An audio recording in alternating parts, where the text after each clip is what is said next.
Mr. Dean Miller.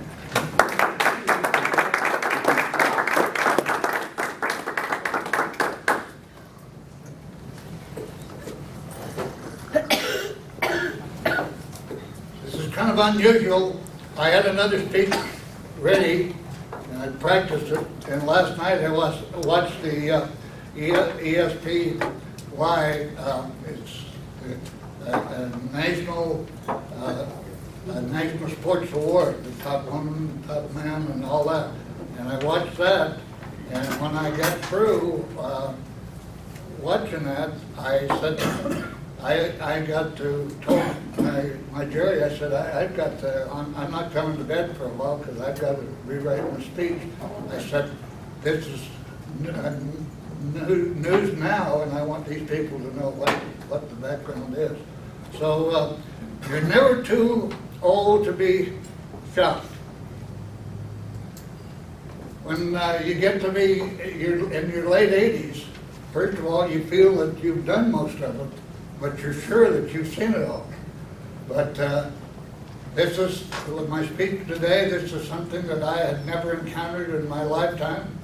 And I've been around sports a long time. I competed in 4 sports in high school, 3 in college, played in the NFL, put in conditioning programs for every team in professional sports. I've been 3 times an assistant Olympic coach. And but my teams have won 9 national championships, 4 in high school and 5 at San Jose State. So it's hard to believe that you'd be shocked by something that's happened in the sports world.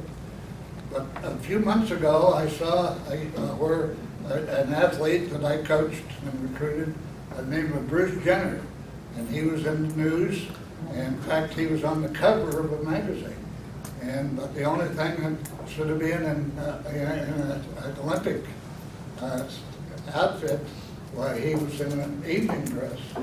And this was a shock. Now, decathlon, when recruiting, one advantage in high school or in track and field and also in cross country, the recruiting is everything. You have to have numbers. There's 18 events in track. If you just have 3 people in each event, you see, if you're a basketball coach, you recruit about 12 people in your home free. Football, maybe 45 or 50 people. But in track and field, if you just put 18 events, you just put 3 in each event. It takes a lot. So when I was at San Jose State, I developed a pretty good recruiting program. And I never won all these national championships and never had a kid on full scholarship. But I had a what I call a work assistant program.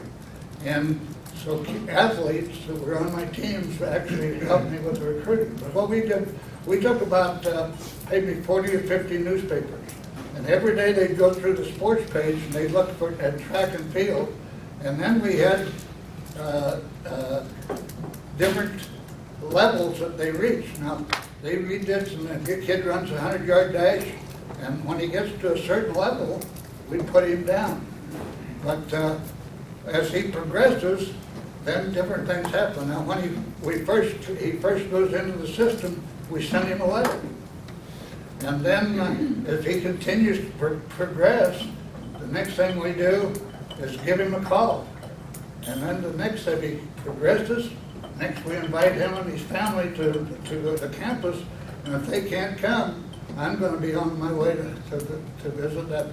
But always recruited with the family, never with an individual. And that was very, very important. But we had a young man by the name of Bruce Jenner. And all of a sudden, these people who did this recruiting said, this guy's showing up in 4 or 5 different events. So I was on the phone, and I found out that his hero was a guy by the name of Rayford Johnson. And Rayford Johnson was a national Olympic decathlon champion and lived down. And then Rayford Johnson was one of the top athletes to use this isokinetic, this theory on exergenics. So when he found out I was the guy that developed that, he was coming to San Jose State. And when he got there, he was everything you could ask for. He was the first guy to practice, the last guy to leave. But you got 10 events, 100-yard dash, high hurdles, 440, a mile, and this is in 2 days. The last event's a mile. Then you got the jumping events, the high jump, the broad jump. You got the pole vault. And then you got the throwing events, the shot put, the discus, and the javelin. 10 events. And so in practice, he needed about 3 coaches for one guy. But it's good that he'd go work one day with the sprinters, the next day with the hurdlers, the next day with the distance. He used to run with our distance men. And but he got so we'd enter him in a track meet. If we were meeting in Stanford, we probably had Bruce Jenner in 4 or 5 different events, and he would rack up the points. But and then he became the national collegiate champion, and then he became the national Olympic champion, and his record still stands in the Olympic Games. So, all of a sudden, about a year ago, I started seeing this, and then last night, they had him on the program, and he was the speaker, and they gave him a big award for courage.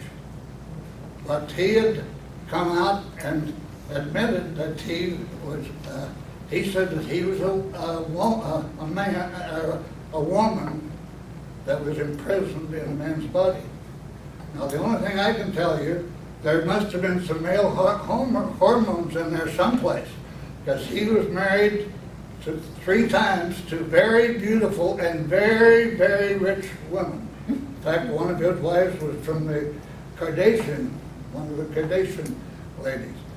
But, and he had 9 children. But a few years ago, he went into seclusion. And in his speech last night, if any of you heard it, in his speech last night, he said that he had written 9 times a note and he was going to commit suicide. But he said, I wasn't near as strong as I thought I was because I was too weak to pull the trigger. But anyhow,